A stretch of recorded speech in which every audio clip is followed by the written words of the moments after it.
할렐루야.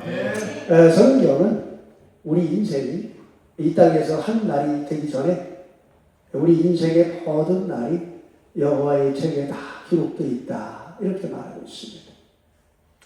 하나님께서는 여러분 한 분 한 분의 인생의 행보를 이미 다 아십니다. 우리만 모를 뿐이죠. 그렇다면 이 땅에서 우리가 붙들어야 할 분이 누구겠습니까?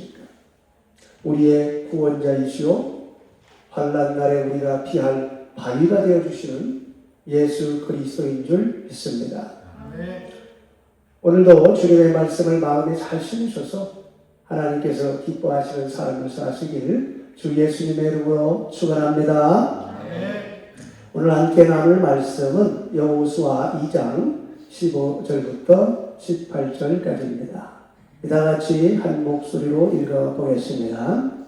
라합이 그들을 창에서 줄로 달아 내리우니 그 집이 성벽 위에 있으므로 그가 성벽 위에 거하였으니라.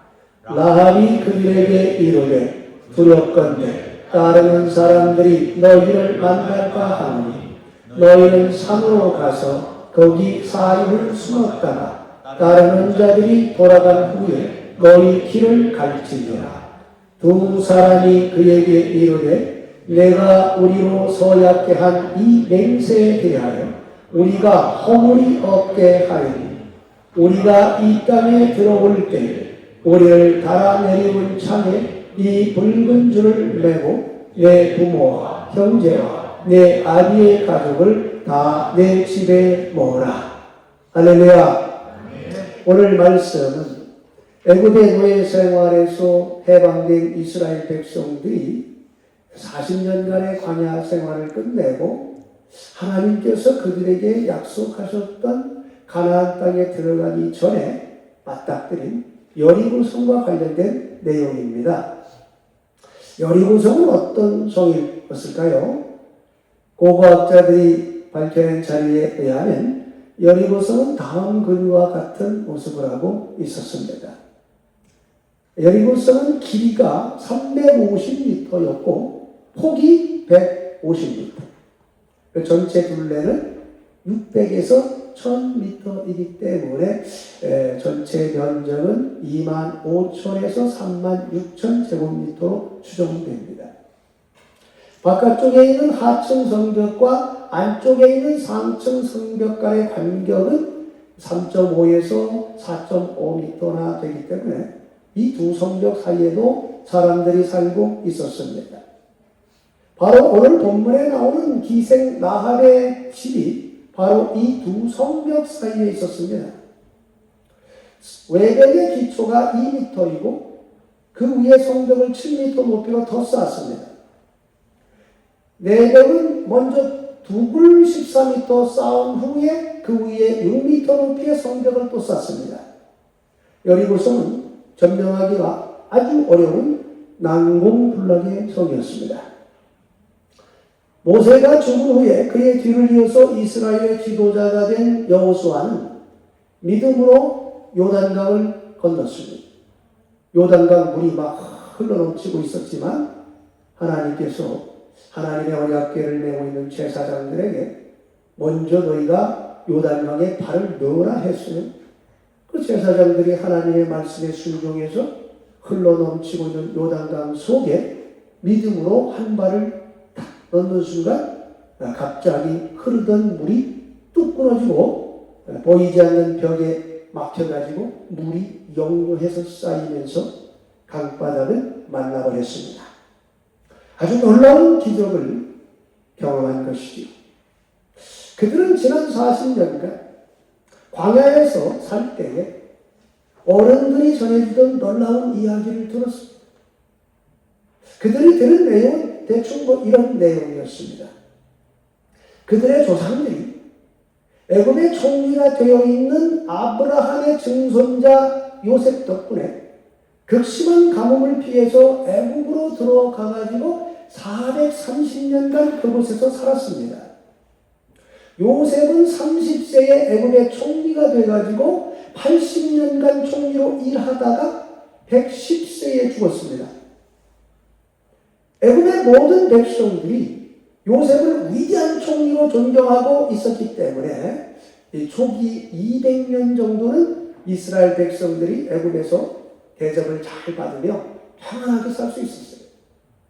그런데 이제 세월이 흐르면서 요셉을 아는 세대가 다 죽고 애굽의 왕이 바뀌자 이 히브리 백성들은 노예로 전락했습니다. 그때부터 230년 동안 그들의 조상들은 혹독한 노예 생활을 해야 했습니다. 애국 왕의 핍박이 점점 더 심해지자 그들은 고통 가운데서 여호와 하나님께 부르짖어 기도했습니다. 하나님께서 그들의 부르짖음을 들으시고 애국 왕궁에 살다가 40세 때 애국 사람을 쳐 죽이고 사우디아라비아 땅으로 도망쳐가지고 양이나 치고 있던 모세를 찾아가셨습니다. 여호와께서 모세에게 애국으로 가서 내 백성을 구원하라 말씀하시죠. 모세는 애국 왕을 피해서 광야를 통과해서 미디안 광야까지 도망쳤기 때문에 이 광야의 길을 잘 알고 있는 유일한 사람이었습니다. 하나님께서 모세를 애국 왕국에서 자라게 하심으로 당대 최고의 애국의 언어와 애국의 모든 문화를 배우게 하시고 그를 낮추사 죄인의 몸으로 미디안 광야로 불러내셔서 40년간 연단한 것이죠. 때가 되자 모세를 다시 찾아오셔서 그에게 위대한 사명을 주셨습니다. 하나님께서는 모세를 통해서 애굽에 10개의 재앙을 내리셨습니다. 애굽 전역의 장자들과 가축의 첫 새끼들을 다 죽이자 바로 왕이 마침내 이제 항복하고 하나님의 백성들을 내보내죠. 그들은 애굽을 벗어나기 위해서 이제 홍해 앞에 섰습니다. 모세가 하나님 말씀대로 지팡이를 홍해를 향하여 쭉 내밀자 홍해 반대쪽 그러니까 미디안 광야 쪽에서 밤새 뜨거운 동풍이 불어와가지고 홍해를 쫙 가르고 홍해 안쪽에 물벽을 만들어서 길을 열었습니다. 그리고 홍해 바닥을 말려서서 걸어서 건너게 했어요. 애국 군대가 그들을 잡으려고 마차를 몰고 홍해로 들어왔습니다. 이스라엘 백성들이 다 건넌 후에 하나님께서 홍해를 원위치시켜가지고 애국 군대를 다 수장시켜버렸습니다. 자, 광야에서 그들은 이런 놀라운 이야기를 수없이 들었지만 믿을 수가 없었습니다. 아니 어떻게 그 깊은 바다가 갈라지고 바다를 걸어서 건널 수 있습니까? 그냥 무료한 광야 생활을 달래기 위해서 다 꾸며낸 이야기라고 생각했다요. 그런데 그들 눈앞에서 세차게 흐르고 있던 요단강이 뚝 끊어지고 물벽이 세워지고 강바닥이 말라버리는 것을 보면서 홍해가 갈라졌다는 말이 사실이라는 걸 깨달았습니다. 그들이 조상들에게 귀로 들었던 모든 이야기가 이게 다 역사적 사실이었다는 걸 그때 가슴으로 믿어졌어요. 성도 여러분, 여러분이 성경을 읽고 성경 말씀을 들어 그것이 여러분에게 믿어지지 않는다는 그 무슨 소용이 있습니까? 머리에 지식으로만 쌓이고 마음으로 믿어지지 않는다면 무슨 소용이 있습니까? 그러나 꼭 그렇지만은 않습니다. 이렇게 교회 나와서 말씀 듣는 것이 은혜입니다. 성경 말씀이 잘 이해가 안 되어도 자꾸 읽는 것이 은혜입니다. 언젠가 여러분이 하나님을 인격적으로 만나는 순간 예수 그리스도의 영이신 성령님께서 여러분의 심령을 다 터치해 주시는 순간 그 모든 말씀들이 다 살아가지고 여러분의 심령 깊숙이 다가올 줄 믿으시기 바랍니다. 아멘. 그래서 믿음도 없는 사람이 또 교회를 꼬박꼬박 다닌다? 그거 대단히 큰 은혜입니다. 할렐루야. 아멘.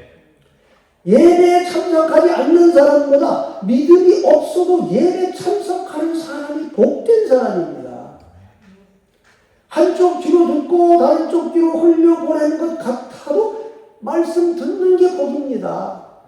왜냐하면 믿음은 하나님의 말씀을 듣는 데서 생겨나기 때문에 그래요. 할렐루야. 아멘. 어느 날 예수 그리스도께서 여러분의 구원자로 다 믿어지는 순간, 여러분이 그동안 듣고 읽었던 말씀들이 다 살아서 여러분의 것이 될 줄 믿으시기 바랍니다. 아멘. 그때 성령님께서 그 모든 말씀들을 다 생각나게 해주시고 가르쳐 주시는 은혜가 임합니다. 그래서 믿음이 없어도 주일 성수 잘하는 모태 신앙들이 복인 겁니다. 할렐루야. 못해. 아무것도 못해. 아무것도 못하는 신앙 같아도 주님의 영이 그의 심령을 터치하는 순간, 삶에 문제가 생겨가지고 하나님 앞에 나와 엎드려 기도하는 순간, 어릴 적부터 들었던 모든 말씀들이 이야기가 아니라 실제가 되는 거예요. 그때부터 이제 주님의 능력이 그에게 임합니다. 그러니까 모태신앙인 여러분, 오늘 이 시간 이 자리에서 이런 은혜가 여러분에게 임하길 주님의 이름으로 축원합니다. 여리고성은 대단히 견고한 난공불락의 성이었습니다. 그러나 그 성은 함락된 운명에 처해 있었어요. 하나님의 백성들이 나아갈 길을 막고 서 있기 때문입니다. 그 땅은 하나님께서 이미 430년보다 훨씬 전에 아브라함과 그의 후손에게 주시기로 결정한 땅이기 때문입니다. 그러나 여리고성 사람들은 자기들이 살고 있는 성의 그 견고함을 믿고 두려워하지 않았습니다. 그들은 하나님의 뜻에는 전혀 관심 없는 사람들이었습니다.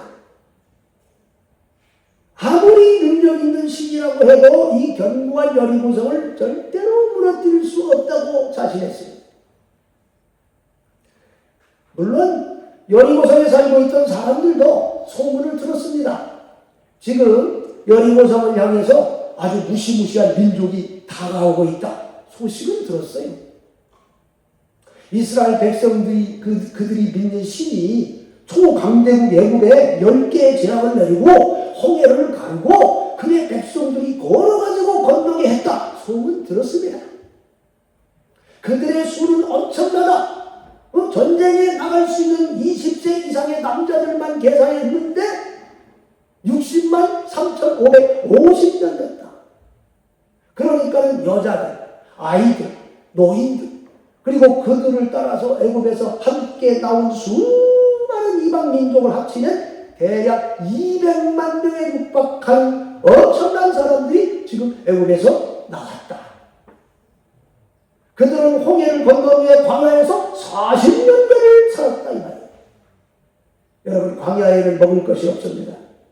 물 없어요. 밤에는 너무 춥고 낮에는 너무 덥습니다. 광야에서는 절대로 오래 살 수가 없습니다. 그런데 그들은 40년간 광야에서 죽지도 않고 멀쩡히 살아남았습니다. 그들이 믿는 신이 다음 그림과 같이 낮에는 구름 기둥으로 하늘을 다 덮어가지고 시원하게 해주시고 밤에는 저것이 불로 사가게, 그래서 따뜻하게 해줬습니다. 마실 물이 없다고 하니까 그들의 신이 모세에게 네가 반석을 가지고 저 지팡이를 쫙 했어요. 딱 치니까 그 반석이 쫙 갈라지면서 생수의 강줄기가 터져나왔습니다. 그래서 200만 명과 그들이 이끌고 나온 가축대들이 다 마시고 나왔어요. 그들이 고기가 먹고 싶다고 우니까 그들의 신이 메추라기 떼를 그들의 진 사방 1km 이내에 끝없이 보내셔가지고 한 달간 머물게 해줬어요. 고기가 물리도록 먹게 했습니다. 그리고 매일 아침마다 이슬이 내릴 때마다 하나님께서 하늘에서 만나라는 걸 내려줬어요. 그 성경은 만나가 가시와 같이 희었다. 가시가 저렇게 생겼어요. 저렇게 생긴 것들이 내려왔다 하지만 여리고성 사람들은 이런 소문 다 들었습니다. 그러나 그들은 두려워하지 않았습니다. 여리고성은 절대로 함락되지 않을 것이라고 확신했기 때문이죠. 또 그들이 광야를 통과해서 여리고성으로 쳐들어오려면 먼저 요단 동편의 강력한 헤스본 왕 시혼과 바산 왕 옥을 물리쳐야 합니다. 그런데 특별히 이 바산 왕 옥은요, 엄청난 거인이었습니다. 그는 덩치가 너무 커가지고 나무 침대는 견디지 못했어요. 잘 수가 없어요. 그래서 특별히 철로 제작된 침대에서 잠갔습니다. 그 시대의 철은 귀한 거예요. 그가 눕는 침대의 길이가 4.5m였어요. 폭이 2m였습니다. 그럼 침대 길이가 4.5m가 되면 그 사람의 키는 적어도 4m는 됐다는 거예요. 그래서 여리고성 사람들은 바산왕 옥의 군대가 저 무기도 없는데 이스라엘 백성들을 잘 막아줄 것이라고 안심했던 겁니다. 그런데 이스라엘 백성들은 헤스본 왕 시혼과 바산 왕 옥을 격파하고 파죽지세로 여리고성으로 다가왔습니다. 자, 이 소식을 들은 여리고성 사람들은 어떤 마음이 들었을까요? 여호수아 2장 11절 다 같이 읽어보겠습니다. 우리가 듣자 곧 마음이 녹았고 너희의 연고로 사람이 정신을 잃었나니 너희 하나님 여호와는 상천하지의 하나님이시니라. 할렐루야. 이 말은 여리고성 내벽과 내벽 사이에 살면서 기생으로 생계를 유지하고 있던 라합이란 여인이 한 말입니다. 이스라엘이 파죽지세로 밀고 여리고성으로 다가온다는 소식을 듣고 모든 여리고성 사람들의 마음이 녹아내리고 정신을 잃을 정도로 두려웠습니다. 그러나 여리고성 사람들이 이스라엘의 하나님이 여호와시며 땅과 하늘과 모든 하늘을 다스리시는 신이라고 믿지는 않았어요. 기생 라합만 그렇게 믿었습니다. 여러분, 사람들이요, 이 땅에 살면서 매일 귀로 수많은 소문들과 새로운 뉴스를 듣습니다. 그렇죠? 그러나 그것을 받아들이는 것은 또 다 달라요. 모든 사람들은 자기가 가지고 있는 선입견과 세계관과 지식으로 이것을 걸러가지고 정보를 각자 해석해서 받아들여요. 그래서 동일한 소식을 들어도 어떤 사람은 그것을 진실로 받아들이고 어떤 사람은 그것을 거짓으로 받아들이기도 합니다. 어떤 사람들은 듣기는 들어도 내가 당장 먹고 사는 일이 너무 급해 신경 쓰지 않습니다. 여리고성 사람들도 우리와 똑같은 사람들이었어요. 그러나 라합은 들려오는 소식을 통해서 이 모든 일들을 지금 이루고 계신 분이 여호와 하나님이라고 믿었던 겁니다. 여리고성 사람들은 이 모든 일들이 하나님의 뜻이라고 전혀 생각지 않습니다. 그러나 오직 한 여인 라합은 이 모든 것이 하나님의 역사요, 하나님께서 지금 히브리 민족과 함께하고 계시다, 그렇게 믿었던 거예요. 그리고 하나님께서 우리 인간이 믿고 따라야 할 참신이라고 믿었던 겁니다. 자, 여호수아는 하나님의 은혜로 헤스본 왕 시혼과 바산 왕 옥을 죽이고 이제 견고한 성 여리고성 앞에 딱 섰는데 성벽이 너무 높아. 여리고성이 너무너무 견고해 보였어요. 성문은 이스라엘이 쳐들어온다는 소문 듣고 굳게 닫혀 있습니다. 성벽 위에는 군사들이 쫙 배치되어 있습니다. 근데 이 성이 도대체 어떤 구조로 되어 있는지를 알아야 공격을 하든지 할까요? 여리고성의 약점이 어딘지를 알아야 작전을 짜볼까요? 그래서 2명의 정탐꾼을 보냈습니다. 스파이를 보낸 거지. 이 정탐꾼들이 여리고성으로 들어가는 사람들 틈에 어떻게 끼어가지고 하층 성벽 안으로 들어가는 데는 성공을 했는데 이 상층 성벽 안으로 들어갈 수가 없었기 때문에 일단 외벽과 내벽 사이에 있는 라합의 집으로 들어갔습니다. 왜 이 사람들은 라합의 집으로 갔을까요? 라합은 기생이었습니다. 그러니까 라합의 집은 오늘날로 말하면 술을 파는 여관집이었어요. 그러니까 술집에는 또 다양한 사람들이 함께 모여서 이제 술을 마시고 또 여행객들이 오잖아요. 그러니까 상대적으로 외부인들에 대한 경계가 낮은 곳입니다. 그러나 라합은 자기 집에 들어온 사람이 딱 보는 순간 이거 여리고성 사람 아니구나 바로 알아봤을 겁니다. 수많은 남자들을 상대했기 때문에 그녀가 바로 알아봤겠죠. 그들이 입고 있는 옷이나 의상을 딱 보고 또 말투를 딱 듣는 순간 이거 이스라엘 사람이구나 알아봤다는 거죠. 그녀는 그들에게 방을 내줬습니다. 정탐꾼들은 그녀의 집에 머물면서 정보를 수집하고 있었습니다. 근데 이제 꼬리가 길면 잡힌다는 말이 있잖아요. 결국 꼬리가 밟혔습니다. 그 여리고성의 치안을 담당하는 자들에게 누군가 신고했어요.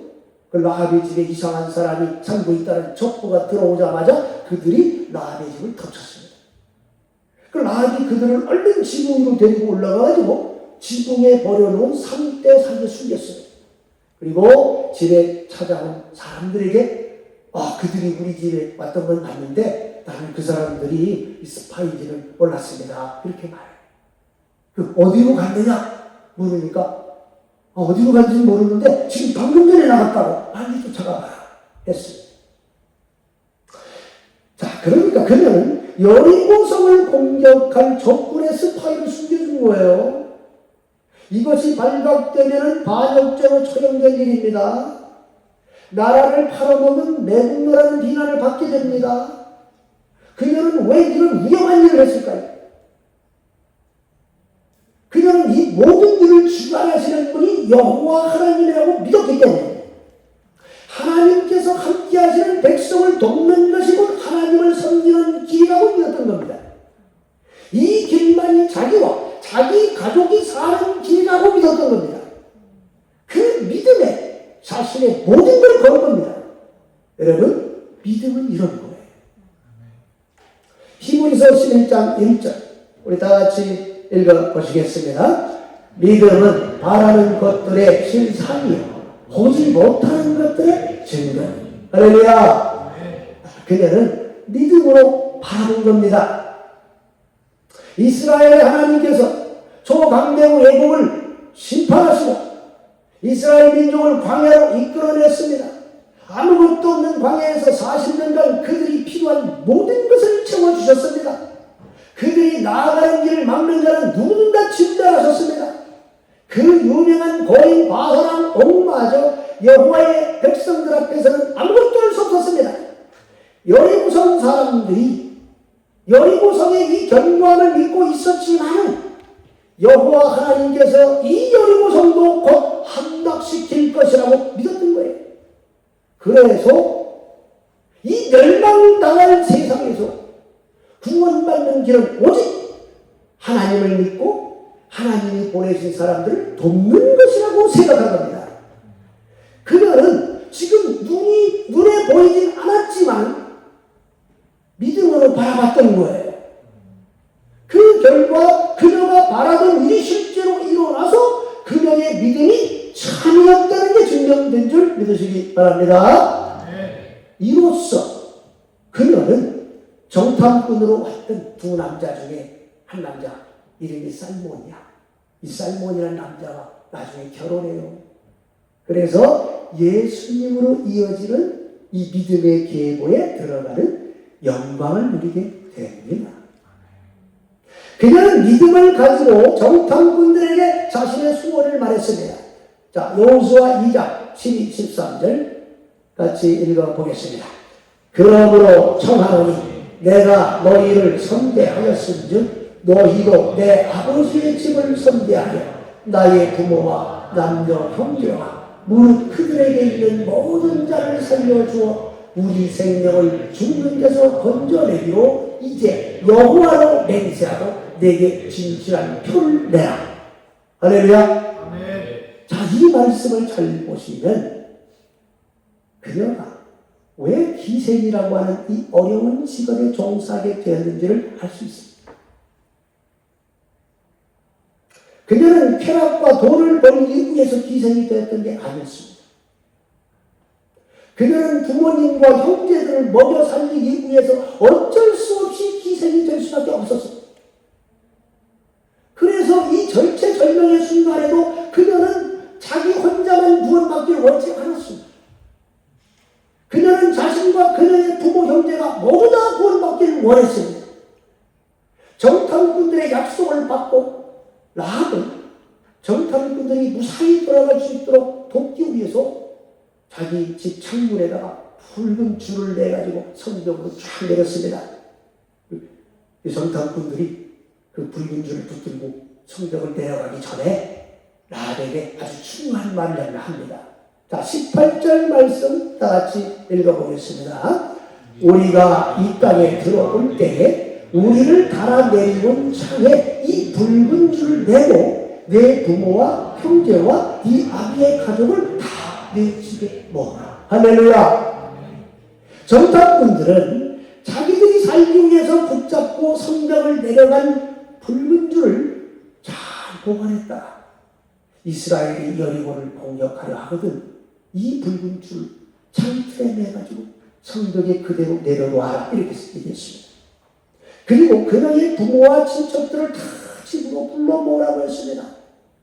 이스라엘이 이 붉은 줄이 묶여있는 걸 딱 보고 그녀의 집이 있는 사람들을 살려줄 것이다 약속했어요. 자, 여호수아는 이 정탐꾼들의 보고를 받고 전략을 세우기 위해서 아침에 일찍 일어나가지고 여리고성 주변을 쫙 살펴봤습니다. 그가 여리고성 가까이 딱 갔을 때 갑자기 칼을 쫙 빼든 한 남자가 딱 나타났어요. 그 여호수아가 놀래가지고 너는 우리를 위하느냐 우리의 대전을 위하느냐 물어봤습니다. 그때 그 사람이 아니라 나는 여호와의 군대 장관이라 내 발에 신을 벗어 내가 선 곳은 거룩한 곳이냐 이렇게 말했습니다. 신을 벗어라. 이 말은 너는 내 종이다 그 말이에요. 여호와께서 호렙산에서 모세를 부르실 때는 모세야 내 발에 신을 벗어라 네가 선 곳은 거룩한 곳이니라 그렇게 말씀했습니다. 여호와께서 그곳에 임하셨기 때문에 그 땅이 거룩한 곳이 된 거예요. 할렐루야. 네. 그 순간 여호수아는 깨달았습니다. 이 전쟁이 나의 전략과 군사력으로 싸워야 할 전쟁이 아니고 여호와 하나님께서 친히 진두지휘하신 전쟁이다. 그걸 깨달았어요.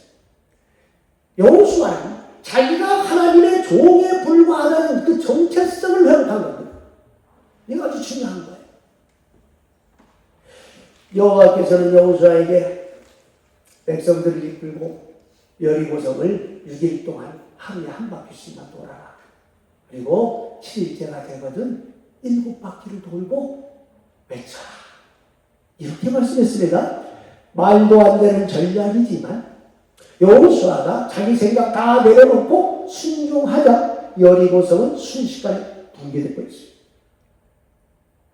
다른 성벽은 다 붕괴했는데 라합이 내려놓은 붉은 줄이 있는 그 부분 성벽 그 부분만 멀쩡했습니다. 여호와의 이름으로 약속한 것이기 때문에 여호와 하나님께서 친히 그 부분을 지켜주신 줄 믿습니다. 네. 성도 여러분, 자, 여리고성은 라합이 살고 있는 세상이었습니다. 하지만 그녀가 사는 세상은 멸망할 운명이었습니다. 그녀는 멸망할 세상에서 살아남는 길이 무엇인지를 알았습니다. 그녀는 하나님을 믿고 하나님 편에 서기로 결단했습니다. 자신의 목숨과 가족의 생명을 그 믿음에 걸었습니다. 그리고 정탐꾼들이 한 말을 믿고 그 집에 부모 형제를 다 불러 모았습니다. 정탐꾼들이 그녀에게 한 말은 생명을 약속한 말이지요. 그 뭐라 그래요? 구원의 복음이었다는 거예요. 붉은 줄은 정탐꾼들의 생명을 구원해준 주이었고 라합과 라합의 가정을 구원해줄 주이었습니다. 붉은 줄은 그들에게 구원을 주는 생명의 줄이었습니다. 그런데 여기서 붓다라고 하는 이 단어가 피의 색깔을 의미하는 단어예요. 라합의 집 창문에 묶여가지고 여리고 성벽에 내려진 붉은 줄은 예수님의 피를 상징하는 겁니다. 아담과 하와가 에덴 동산에서 범죄했지요. 근데 하나님께서 반드시 죽는다 그래도 안 죽였잖아. 대신 뭘 죽였어? 동물을 죽였잖아요. 그래서 피를 흘려가지고 그 가죽을 벗겨서 그 부끄러운 곳을 가려줬잖아요. 애굽에 모든 장자를 죽이는 진압을 내리셨을 때에도 하나님께서는 이스라엘 백성들에게 너희가 양을 잡아 그 피를 너희 집 대문 문 설주와 인방에 발라라 그랬습니다. 죽음의 사자가 올 때 피가 발라진 집은 다 넘어간다. 그래서 그 집의 장자와 가축의 첫 새끼들이 다 살아남았습니다. 이스라엘 백성들은 그들이 살고 있던 세상인 애굽에서 믿음으로 문설주와 인방에 양의 피를 발라서 구원받았습니다. 라합은 그녀가 살고 있던 세상인 여리고 성에서 믿음으로 창문에 붉은 줄을 묶어가지고 성벽으로 내려가지고 구원받았습니다. 자, 그렇다면 저와 여러분이 살고 있는 이 세상에서 우리는 어떻게 구원을 받을 수 있을까요?